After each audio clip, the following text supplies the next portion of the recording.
Ministri i Kulturës, së Rinisë dhe Sportit, Hajrullah Çeku, ka reaguar në lidhje me largimin e flamurit të Kosovës në Kongresin e UEFA-s të mbajtur në Beograd. Ministri Çeku thotë se largimi i flamurit të Republikës së Kosovës në Kongresin e UEFA-s në Beograd është veprim i turpshëm, i papranueshëm dhe i dënueshëm.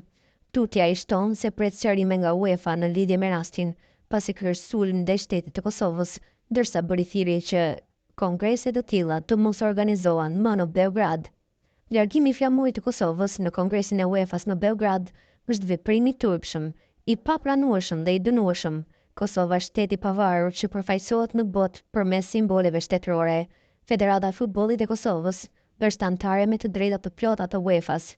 Largimi i simboleve është sulm i drejtë për drejtë ndaj integritetit shtetëror të Kosovës dhe si i tillë nuk mund të kalojë pa reagim të mirëfillt ndërkombëtar.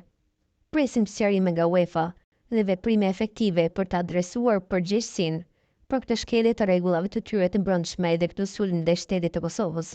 Dënoi mashpër gjuhën e përdorur nga Federata e Serbisë në komunikatën e tyre, e cila mirërisht me vetdije të plotë pranon të instrumentalizohen nga politika shoviniste serbe. Shteti serb nuk ka ndryshuar, është i njëjti që ka kryer masakra i gjenocid para pak dekadash. As atëherë as sot nuk e ka kursyer as sportin.